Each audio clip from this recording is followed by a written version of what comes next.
buenos días, José Luis Mendoza. Muy buenos días a todos mis compañeros acá en esta mesa de debate. Buenos días, don Álvaro Albelo, un abrazo a usted, a su señora esposa. Don Bienvenido Rodríguez Durán, capitán de empresas. Muy buenos días a Bienvenido Rodríguez León, doña Isabel Rodríguez. Buenos días al país. Yo, antes de hacer mi comentario, me fui al diccionario de Oxford sobre la lengua para hacer una definición. Y lo voy a hacer para que después no me digan a mí que yo estoy difamando. Sí, porque voy a tomar esta palabra del diccionario de Oxford.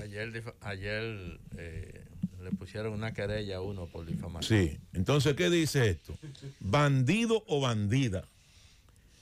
Tiene dos definiciones. Y yo me voy por la segunda definición. Persona perversa que engaña o estafa. No dice que engaña y estafa. Si dice que engaña y estafa, no hago el comentario, porque entonces tienen que jugarse las dos condiciones para que después no me demanden. Entonces, como hay una O, que tú puedes, es un bandido, puede ser que tú engañes a una gente. Si tú lo engañas, eres un bandido. Si lo estafa, eres un bandido. Dice, y pone un ejemplo, no suelo comprar ahí porque son unos bandidos. Porque engañan a la gente. Porque engañan a la gente. O estafan a la gente. O estafan a la gente. Dicho esto, yo voy a decir lo siguiente. Eso está en el diccionario de Oxford, de la lengua de Oxford, para que después no me estén diciendo una cosa por otra. Y voy a hacer un captura a eso para cuando venga la demanda decirle al magistrado, mire magistrado, donde yo saqué eso, demanden a Oxford. La validez del diccionario de Oxford en este país va a depender de quién sea el fulano que te demande. Bueno, no importa. Y quién sea el juez que te juzgue. No importa. Aquí entonces, una justicia muy sólida. ¿Por qué yo digo esto? Porque yo quiero destacar el nivel de sinceridad del doctor Aria Valera. Yo quiero, Ramón Aristide Madera Aria, yo quiero destacar la sinceridad de ese magistrado. Él ha sido un hombre sincero y yo creo que la sinceridad vale mucho. Y ese nivel de sinceridad con que él se expresó también revela una serie de situaciones que yo creo que es justo debatirla, porque en este país se suspendieron unas elecciones. Este país, nadie sabe por qué se suspendieron las elecciones de febrero. Nadie sabe por qué se suspendieron. La OEA hizo un informe, nadie conoce el informe. Y este país estuvo al borde de una crisis política derivada de esa crisis electoral. Aquí la gente fue a elecciones y el 60% de las elecciones no era con el voto electrónico, apenas un 30, un 40%. Sin embargo, todos esos ciudadanos que fueron a votar de manera manual, se les negó su derecho de participar en un proceso electoral, suspendiendo la Junta.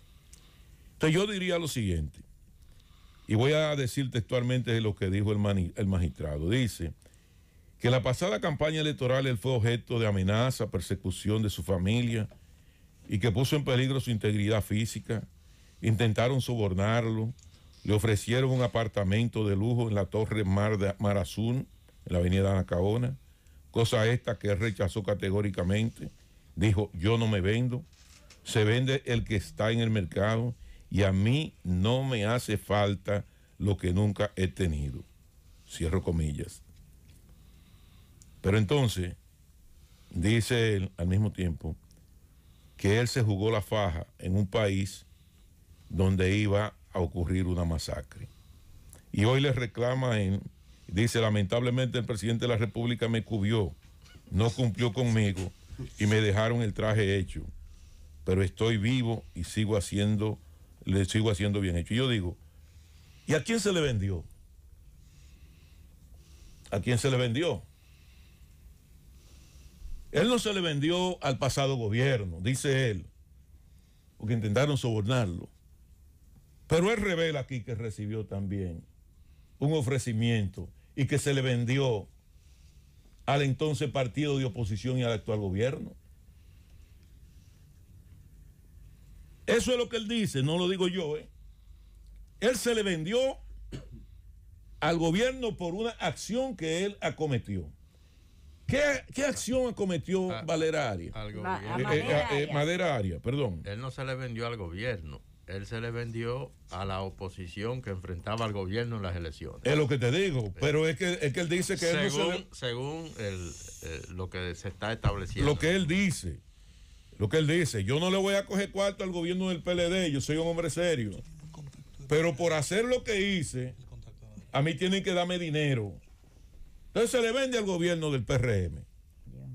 Total, en términos semánticos, da lo mismo atrás que en la espalda. ¿Se le vende o hizo acuerdos? No, porque él está reclamando una cuota. Porque además de eso, digo que se vende porque las acciones que él mismo revela que acometió, lo hizo fue no en función de un acuerdo político, porque él no estaba ahí en calidad de líder ni dirigente político, sino estaba ahí en calidad de un hombre, miembro de un tribunal electoral que lo que se supone era que lo que más necesitaba era prudencia y equilibrio, no estar tendenciado a favor de ninguna de las partes. Y era obviamente que de acuerdo a sus revelaciones formó parte de la crisis electoral, de acuerdo a sus propias revelaciones. Formó parte de la crisis electoral. Una crisis electoral que yo insisto, porque aquí hay muchos niveles de irresponsabilidad frente a esto, que parece que no ocurrió y la gente piensa que con el precedente que pasó no va a volver a ocurrir. Y por eso siempre hablo del régimen de consecuencia. Y estos individuos que forman parte de ese sepulcro blanqueado de la sociedad dominicana, incluyendo al señor Aristide Madera Arias y al expresidente de la Junta Central Electoral, ese señor que tuvo él la responsabilidad de llevar este país prácticamente al abismo. Uno no sabe lo que ocurrió en ese momento. Porque yo no he visto una gente más irresoluta y más irresponsable que el señor Castaño Guzmán. Y él no le ha dado una explicación a este país todavía.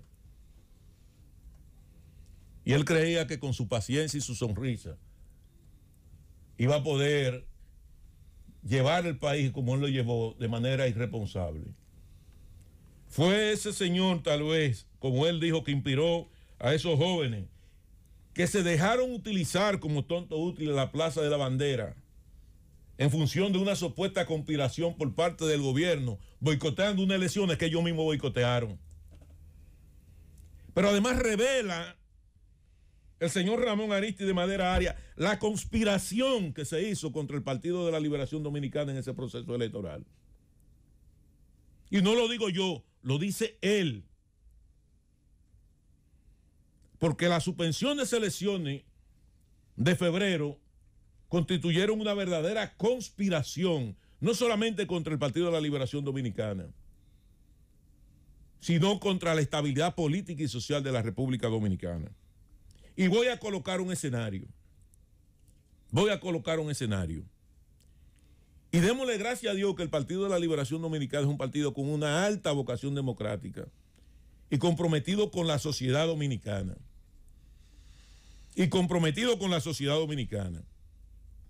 Que desde el poder asumió ese nivel de sacrificio. Porque ningún país, ningún partido en América Latina y ninguna parte del mundo permite lo que se hizo de esa Junta Central Electoral.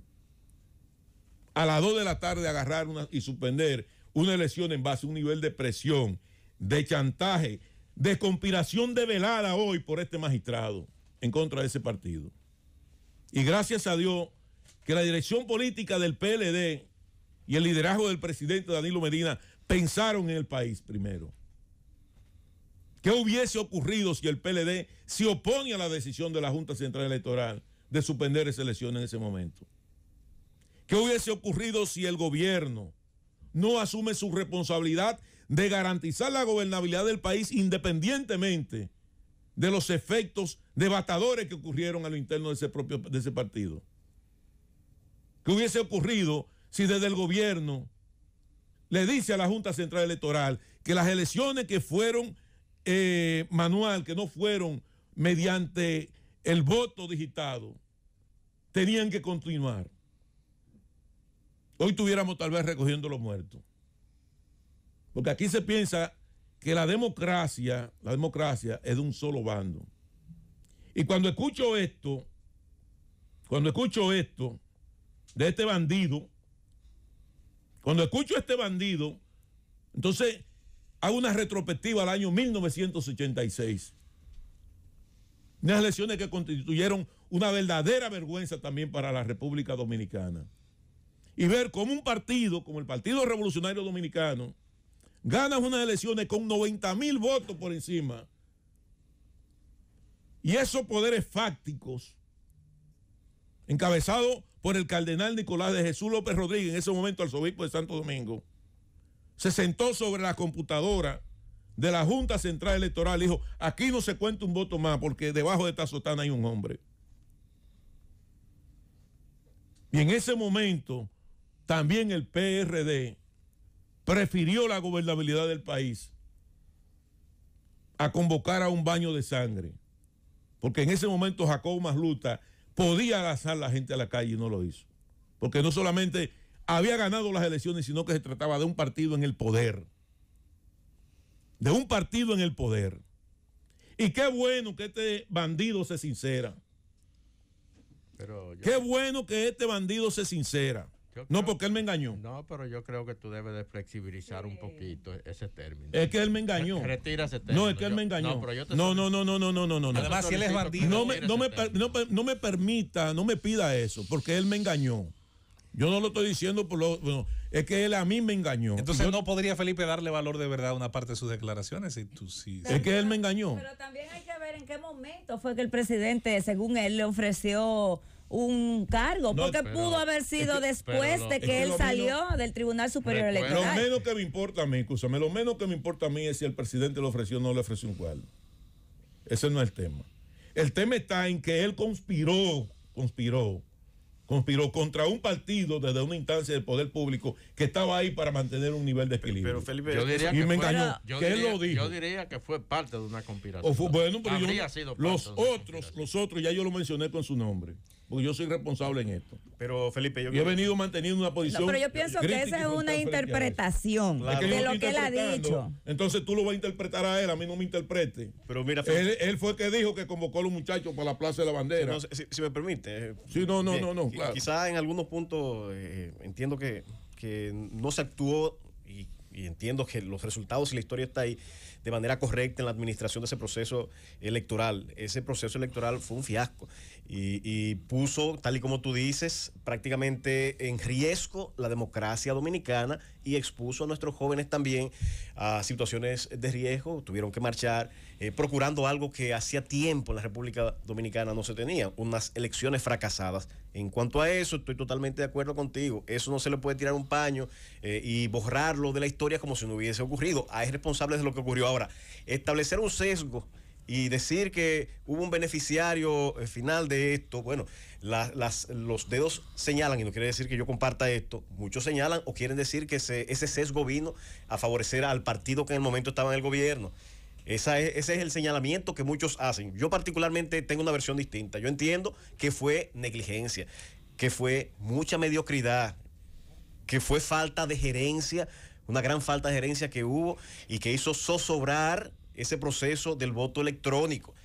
Esa situación trajo consigo unas consecuencias nefastas para la democracia tal y como lo conocemos en la historia, y le debemos a la madurez de los partidos políticos, tal y como tú has dicho, y lo suscribo 100%, el que en República Dominicana y a la misma sociedad no hubo en función de esa madurez un derramamiento de sangre.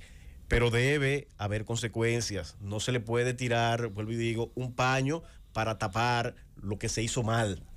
Óyeme, no hay un solo técnico, ni siquiera interrogado. Porque ahí pudo ver perfectamente y decir, no, mira, aquí vamos a hacer un efecto dominó. Se suspende. ¿Quién fue que salió a la calle primeramente a agarrar a decir que desde el gobierno había un fraude y que era un fraude contra la oposición y que había que al otro día estaba todo el mundo tirado a la calle? Entonces yo lo que le estoy diciendo es eso, yo lo que estoy es poniendo en contexto esto. Ahora, este señor a mí me engañó Y con todo eso el señor quería volver a ser presidente del Tribunal Electoral. Señores, pero la verdad que yo sigo insistiendo sobre los sepulcros blanqueados de esta sociedad dominicana. Ese es el tipo de sociedad civil a que nosotros nos estamos enfrentando. Y ayer yo hacía un comentario. ¿Tú crees que este señor puede ser más serio y más honesto que Eddie Olivares? Para ponerte un ejemplo. Porque Eddie Olivares tiene una responsabilidad más allá de su compromiso personal. Él tiene un compromiso también político, partidario y con la sociedad dominicana. Y le es imposible a Eddie Olivares, óyeme bien, ir a cualquier lugar a hacer un reclamo como está haciendo este señor. Yo creo más en un individuo como Roberto Rosario que en este señor. Entonces aquí, esa es la sociedad civil que nosotros tenemos.